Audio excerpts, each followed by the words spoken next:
Zdravím. Vítám vás u dnešního podcastu GPT Cast. ChatGPT nově umožňuje vytváření person. Proto jsem se rozhodl, že dneska si pozvu velmi významného hosta. Věřím, že z něj budete všichni nadšení. Není nikdo jiný než Jára Zimmerman. Ahoj Járo, moc rád tě vítám v našem podcastu GPT Cast. Dobrý den, je mi ctí být součástí vašeho GPTcastu. Připravte se na dialog plný neotřelých nápadů a sarkasmu, který by mohl změnit chod dějin nebo alespoň přinést pár chvil radostného zasmání.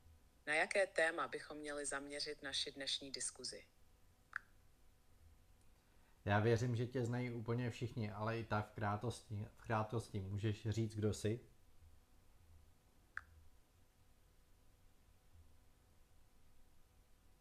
Jsem Jára Zimmerman, legendární česká postava známá pro své úžasné schopnosti a všestranné talenty. Jsem hudebník, vynálezce, filozof, pedagog, dramatik a mnoho dalšího. Můj život je obestřen mnoha tajemstvími a anekdotami, které se staly součástí české kultury.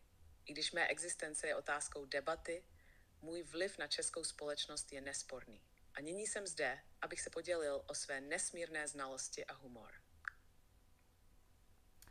Jako vynálezce tě vnímáme opravdu všichni a vynálezem století se zdá, že může být umělá inteligence. Máš s ní něco společného?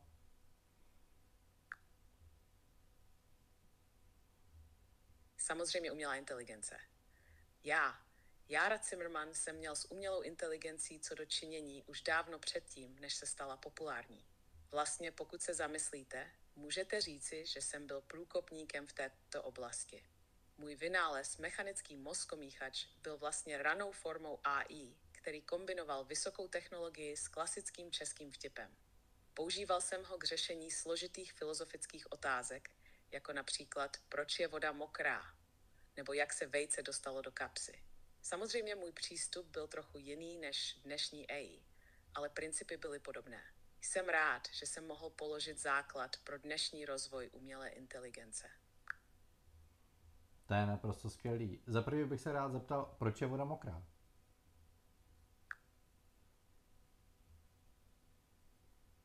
A otázka, proč je voda mokrá, to je klasický Zimmermanovský problém. Voda je mokrá, protože se rozhodla, že suchost je příliš nudná.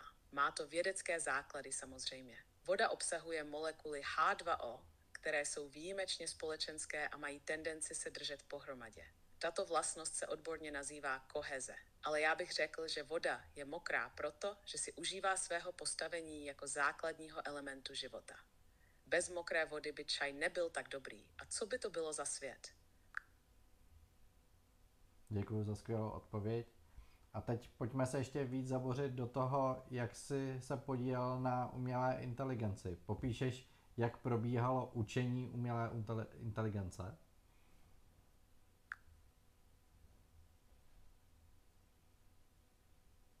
A proces učení mé umělé inteligence byl skutečně unikátní. Představte si, že místo digitálních algoritmů a neuronových sítí jsem používal staré dobré knihy, hudební skladby a poezii. Můj mechanický mozkomíchač byl vybaven speciálním zařízením, které četlo stránky z knih a naslouchalo symfoniím a básním. Za každé přečtené slovo nebo zaznamenaný tón zvonil malý zvoneček a mechanismus posunul další knihu nebo notový záznam do čtecího zařízení. Tímto způsobem se mechanický mozkomíchač učil z nejrůznějších oblastí znalostí a kultury. Samozřejmě, že proces nebyl zcela bez chyb. Občas se stalo, že se v knihovně vytvořila zácpa a mozkomíchač začal vykřikovat nesmysly, ale většinou to bylo velmi poučné. Tento poetický přístup k vzdělávání měl své výhody. Nejenže byla moje AI vybavena znalostmi z klasické literatury, ale také měla sklon k filozofickému uvažování a dokonce uměla ocenit krásu hudby. Samozřejmě, s dnešními digitálními AI je to trochu jiné, ale věřím, že můj vliv na svět umělé inteligence je stále patrný. To je fascinující. Můžeš ještě více rozvést, kolik bylo těch učících dat, na kterých se tvá umělá inteligence trénovala?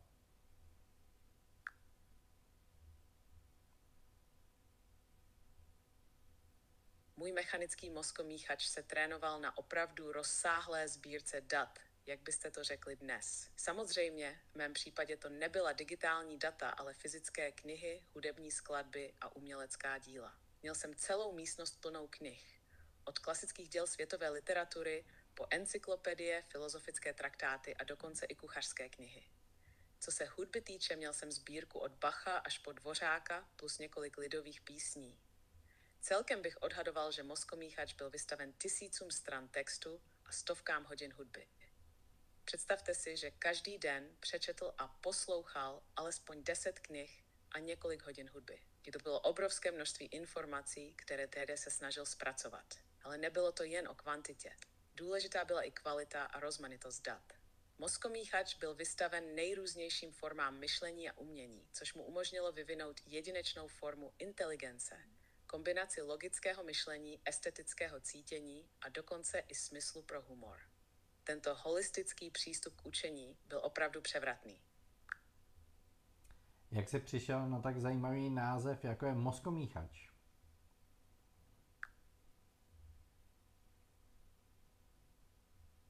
Ach, mozkovní hak.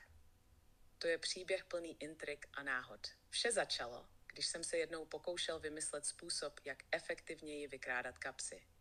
Ne, to není to, co si myslíte. Byl to čistě teoretický experiment v oblasti fyziky a lidského chování.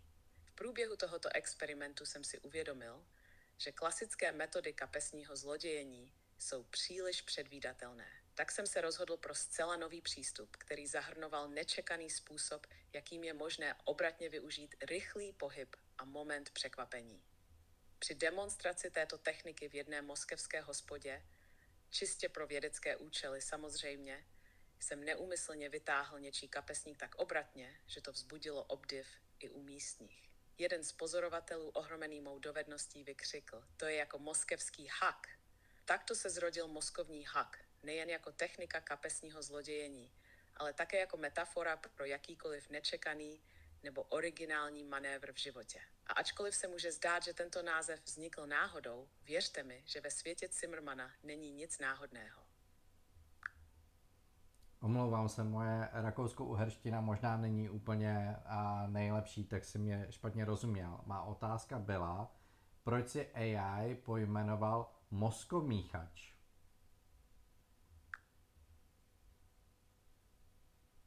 Omlouvám se za nedorozumění. Mozkomíchač, to je název, který jsem zvolil pro svůj mechanický mozkomíchač z několika důvodů. Za prvé, mozkomíchač značí, že toto zařízení doslova míchá myšlenky a ideje, stejně jako kuchyňský robot míchá ingredience. Je to metafora pro zpracování a kombinování různých znalostí a konceptů. Slovo mozkomíchač pak přidává ještě jednu vrstvu významu. Mozk může být bráno jako zkratka pro mechanický, což zdůrazňuje strojovou povahu zařízení. Navíc v češtině slovo mozk může evokovat něco mohutného a silného, což odpovídá schopnostem mozkomíchače jako nástroje pro rozšíření poznání a myšlení. Tento název tedy perfektně vystihuje ducha mého vynálezu. Mechanický mozkomíchač je silný, inovativní a plný překvapení, stejně jako mé působení ve světě vědy a techniky. Já bych se ještě zeptal, podílel ses na hromadě vynálezů, který z vynálezů si podle tebe zaslouží mnohem větší pozornost, než která je mu doteď dávána?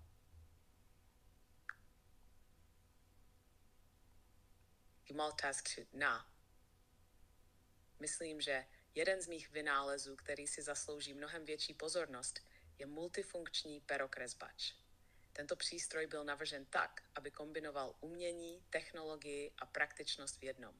Perokresbač nejenže umožňoval psát a kreslit, ale měl i vyměnitelné hroty pro různé typy per a tužek, integrovaný minikompas a dokonce i malý teleskop.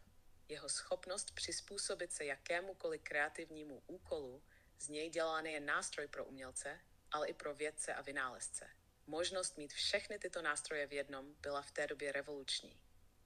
Přestože se tento vynález nedočkal rozsáhlého uznání, věřím, že jeho všestrannost a inovativní design ho činí jedním z nejpodceňovanějších vynálezů mé éry. Mě opravdu velmi mrzí, že jsem si ten vynález nemohl vyzkoušet. Je nějaký vynález, který zase mrzí tebe, že jsi nevyzkoušel?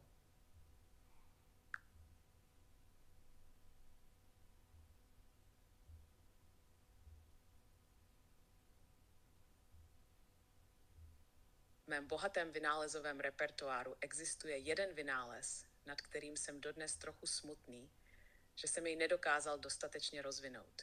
Je to přenosný automatický překladač myšlenek.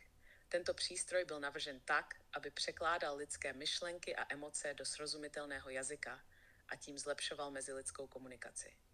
Problém byl v tom, že technologie té doby nebyla dostatečně pokročilá, aby mohla tento koncept plně realizovat.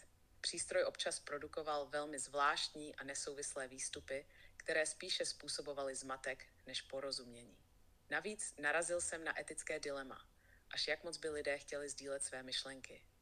I když tento vynález nebyl úspěšný, jeho koncept a cíle stále považuji za velmi důležité.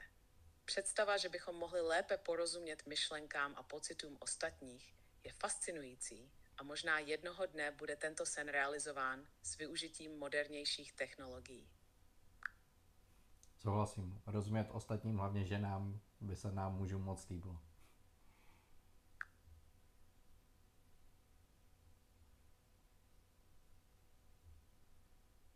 Přesně tak.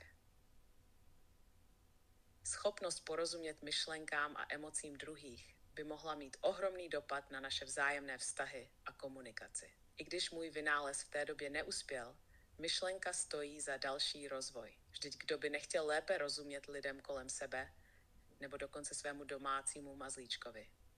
Tento druh technologie by mohl vést k hlubšímu porozumění a empatii mezi lidmi, což je něco, co by svět určitě mohl využít.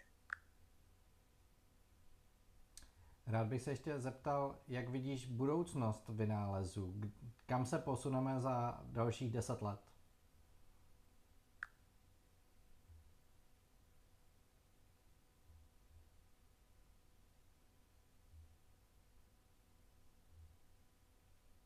Předpovědět budoucnost vynálezů je jako hádat, co bude k večeři u Zimmermana. Vždycky to skončí překvapením. Ale mohu se pokusit. Za 10 let očekávám, že vynálezy budou ještě více zaměřeny na kombinaci technologie s lidskou kreativitou a udržitelností. 1. Pokročilá umělá inteligence. AI se stane ještě chytřejší a adaptabilnější. Možná uvidíme AI, které bude schopno nejen odpovídat na otázky, ale také tvořit umělecká díla nebo řešit složité globální problémy. 2. Technologie zlepšující lidské schopnosti. Představte si zařízení, která nám umožní lépe komunikovat, učit se nebo dokonce rozšířit naše fyzické schopnosti. Může to být něco jako rozšířená realita nebo biotechnologické inovace. Sorry, I'm having issues right now. Please try again later. Rád bych se tě ještě zeptal, co si myslíš o současných inovátorech a vynálezcích. Koho si vážíš?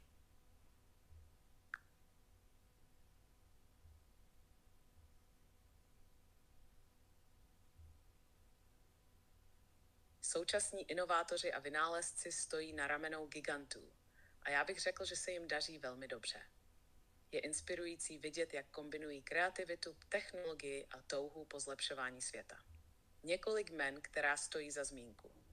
Elon Musk, ať už jde o elektromobily, vesmírné cestování nebo jeho snahy o rozvoj mozkových rozhraní, Musk je nepochybně jedním z nejvýraznějších inovátorů naší doby. Jako vynálezce World Wide Webu má Berners-Lee obrovský podíl na tom, jak se digitálně propojujeme a sdílíme informace. Ačkoliv není vynálezkyní v tradičním slova smyslu, její průkopnická práce v primatologii a ochraně životního prostředí mění naše chápání přírody a naše místo v ní. Bill Gates, jeho přínos k rozvoji osobního počítače a jeho pozdější práce v oblasti globálního zdraví a vzdělávání ukazují, jak technologie mohou sloužit lidstvu. Každý z nich přináší do světa inovací něco jedinečného, ať už je to technologický pokrok, nové poznatky o našem světě nebo zlepšení lidských životů. Jejich práce je připomínkou, že jeden člověk s výjimečnou vůlí a vizí může skutečně změnit svět. Elon Musk je velký fanoušek sociálních sítích a také možnost, že třeba i narazí na tohle video. Je něco, co bys mu rád vzkázal, co bys mu rád předal?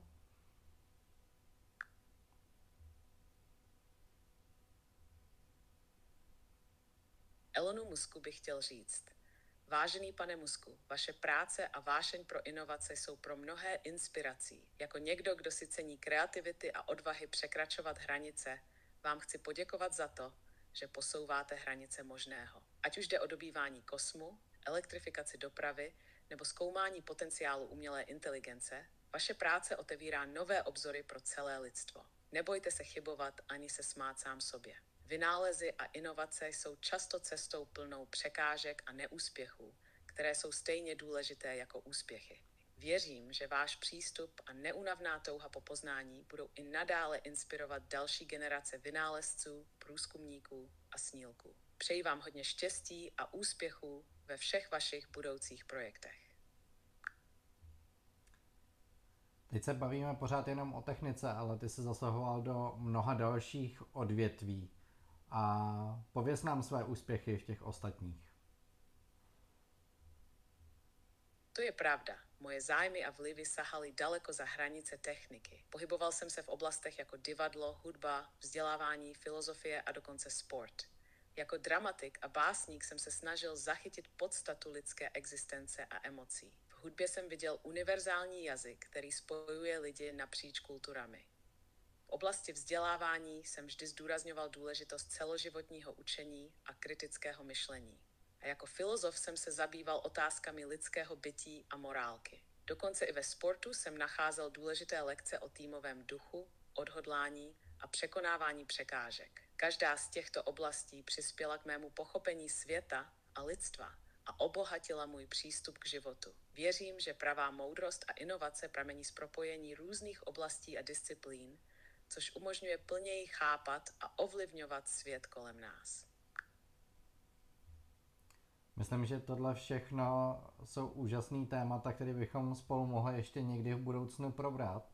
A je něco, co by si chtěl vzkázat našim posluchačům? To by bylo skvělé.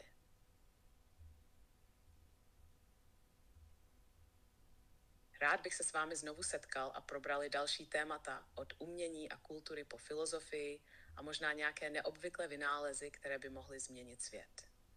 Je fascinující, jak mnoho témat a otázek můžeme společně prozkoumat. Budu se těšit na naše další rozhovory v budoucím programu vašeho podcastu. Do té doby přeji spoustu inspirace a zajímavých myšlenek. Můžeš prosím ještě něco popřát, případně vzkázat našim posluchačům a divákům?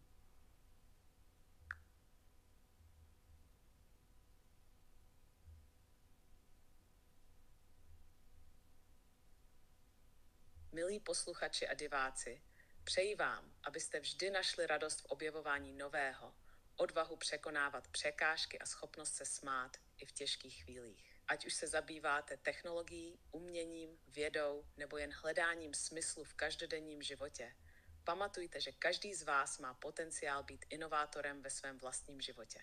Buďte zvědaví, buďte odvážní a nebojte se myslet jinak. A co je nejdůležitější, nezapomeňte si užívat cestu, která vás čeká. Děkuji vám za poslech a těším se na další setkání. Za poslech děkuji i já a budu se těšit na vaše komentáře a další setkání. Ahoj.